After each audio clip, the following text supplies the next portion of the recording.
guys! Welcome back ulit sa aking YouTube channel, ang Rumarakas in Hong Kong 2024. And yes, for today's video, it's my rest day ulit. It's my third week na pagre-rest day aside dun sa holiday nila dito. Na more on holiday kami ngayon dito mga kunyang. Kasi, yun nga, dumaan yung December, maraming mga ganap. So, andito ako sa Shatin, sa my new territory, saan yung pinakamalawak na mall dito sa Shatin. And dito ako laging tumatambay, kundi sa rooftop, sa baba. Ang dami kasing park dito sa mall na to, napakalawak. Kung makakapunta kayo dito, grabe. Tingin ko sa unang araw nyo dito, hindi nyo mauubos yung lugar dito sa sulok-sulok dahil ang daming sulok-sulok talaga na feeling mo maliligaw pa. So anyways, let's go back to our topic. But before that, kung hindi ka pa nakakapag-subscribe sa aking YouTube channel, please consider to subscribe para updated po kayo sa mga hindi naman masyadong meaningful na video and wala akong ka-effort. As you can see, on the spot ako nag-video dito, nagre-record. Kung ano na lang lumalabas sa bunga ko, yun na yun. So, kung nakapag-subscribe ka na, that's good. Anyway, so yun na nga, let's go back to our topic. Ano ba yung first thing na ginawa ko nung nakay amo, or ano yung dapat mong gawin kapag sa unang araw mo kay amo?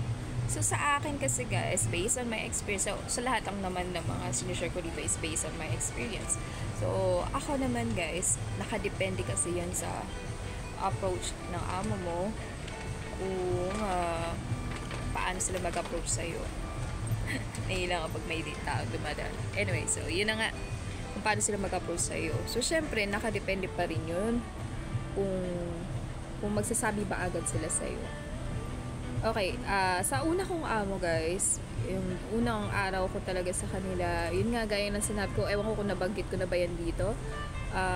Bago ako dumating sa kanila, sa unang amo ko to guys, bago ako dumating sa kanila, nilaundry muna nila lahat ng damit ko. And then, yung bago kong dalang maleta, so expected nyo na yan guys ha. Another tips ko yan sa inyo, yung expectations nyo na maaring mangyari sa inyo dito kapag kayo ay nagtrabaho dito sa Hong Kong. So, yung maleta nyo, kung bago man yan, kung luma, mas maganda kung luma, maaring nila itapon nila dahil sa sobrang, maliliit lang kasi yung mga houses nila dito, hindi kabongkaan. Mayroong mga malalaking bahay, pero yun na talaga yung talagang sobrang may kaya. Yung ano na, mayayaman na siguro yun dito. Tapos, yun nga, nilaundry nila, nilagay nila lahat ng damit ko sa laundry shop. Tapos, tinapon na nila yung maleta ko. Pero, papalitan naman nila yun kapag na-end na yung contract ko or uuwi na ako. Then, pagkatapos nga, pinaliguan nila ako sa isang public place kung saan pwede maligo yung, para siyang courtyard, kung saan pwedeng maglaro yung mga athletic doon ako naligo.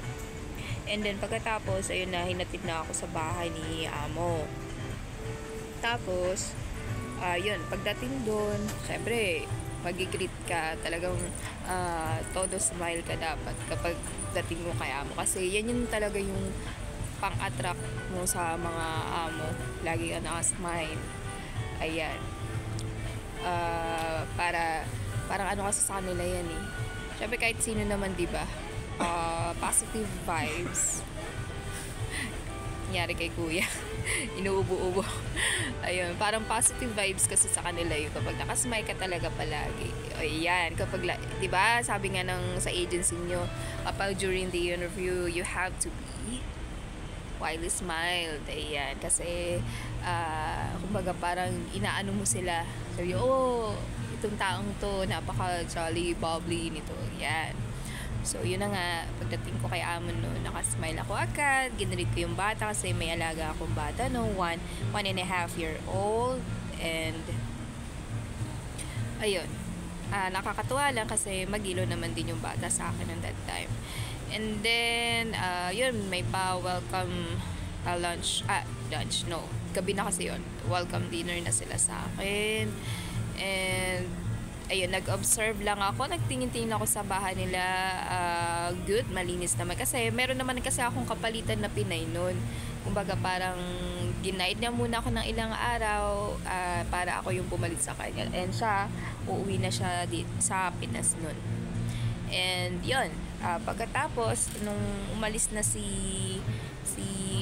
yung kapalitan kong Pinay, doon na nag-explain ng mga rules and regulations si amo ko ano yung madalas na gagawin ko sa sa bahay nila. Ganun lang siya. Yun lang yung ginawa ko. Syempre, maglinis pakitang gilas ka rin. Yun yung gagawin mo. Kung may makita kang kalat o madumi, gawin mo, mag-usa ka na lang para dagdag points din yun sa kanila. Hindi, para sasabihin nila, hindi ako nagsisi, napakasipag nitong na to. So, sa pangalawa ko naman, guys, ito naman yung sa pangalawa na una akong ginawa. Sinundo nila din ako sa agency. Lahat sila ng family. Sa una ko kasi si among lalaki lang. Siguro may trabaho siguro si among babae nun. And ayaw din nila ilabas yung bata. Sa akin naman, sa pangalawa ko naman ngayon, kung saan yun na yung amo ko ngayon, buong family talaga yung nagsundo sa akin. Yung nanay, tatay, tsaka yung anak nila. Sinundo nila ako sa agency. Then, ganun din ang ginawa nila sa akin, guys. Dinala din nila ako sa restaurant. Kumain kami din. Pa-welcome din nila sa akin. Diba? Ibig sabihin nun, puro sila mga good person kasi tinitreat ka nila.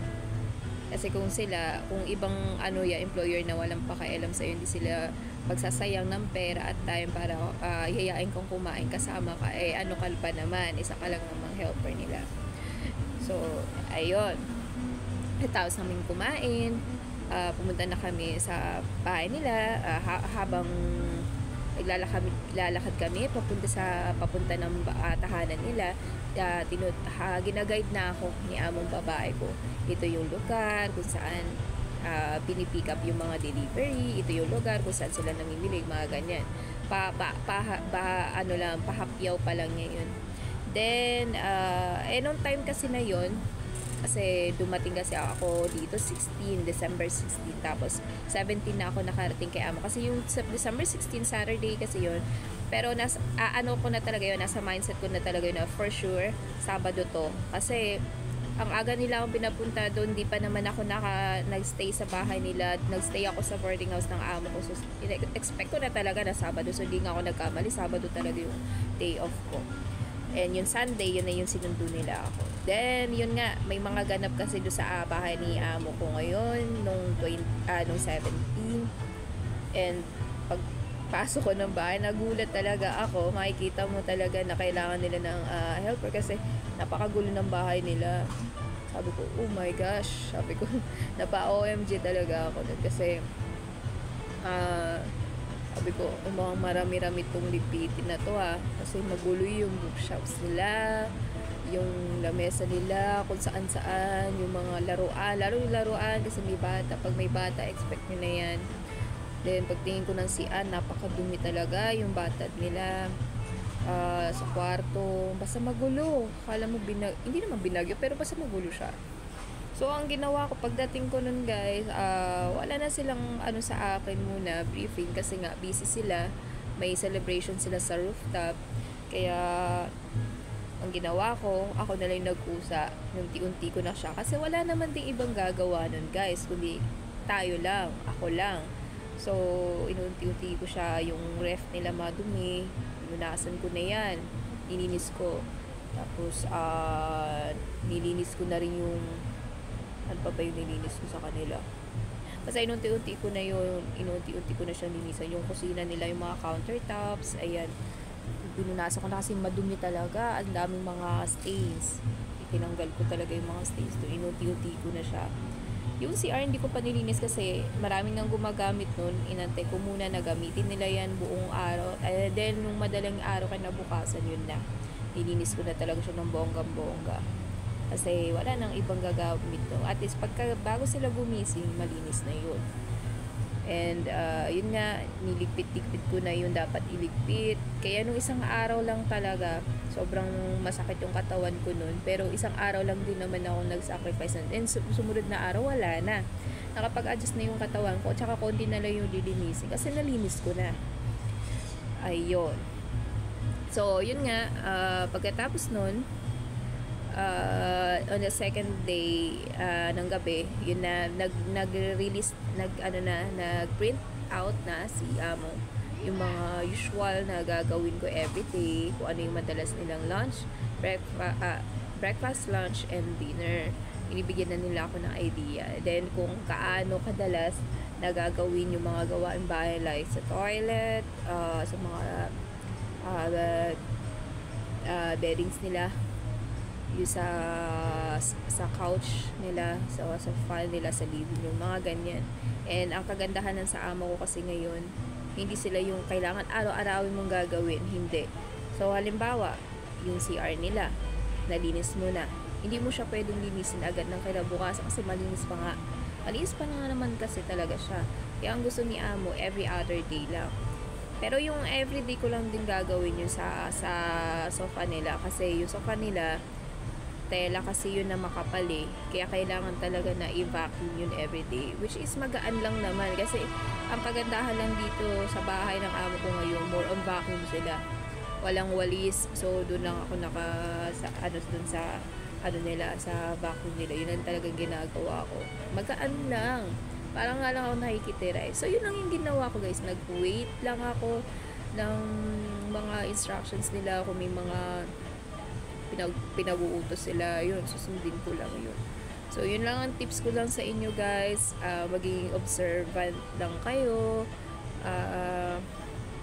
Magkaroon na lang kayo ng usa. Yung talagang sa tingin nyo kailangan gawin. Alam nyo naman din yan guys eh. Walang specific na dapat mong gawin sa first day mo. Kung may mga katanungan ka, magtanong ka, huwag kang mahiya magtanong. Mas maganda na nagkakaintindihan kayo ni amo kaysa sa maging parang bida-bida ka or something. Kasi ibaling di ka maalam, basta magtanong ka lang para malaman mo, para iwas na rin ang pagkakamali. So yun lang guys, kung sa tingin mo may natutunan ka sa video na ito, kung nakarelate ka dito, please do thumbs up. And yun na nga guys, comment down below din kayo. Kung gusto, may mga katanungan din kayo, magtanong lang po kayo dito guys, i-comment nyo lang dyan. Kung may mga suggestions din kayo na gusto nyong igawan ko siya ng video or content, please let me know. So yun lang guys, see you on my next vlog. Bye!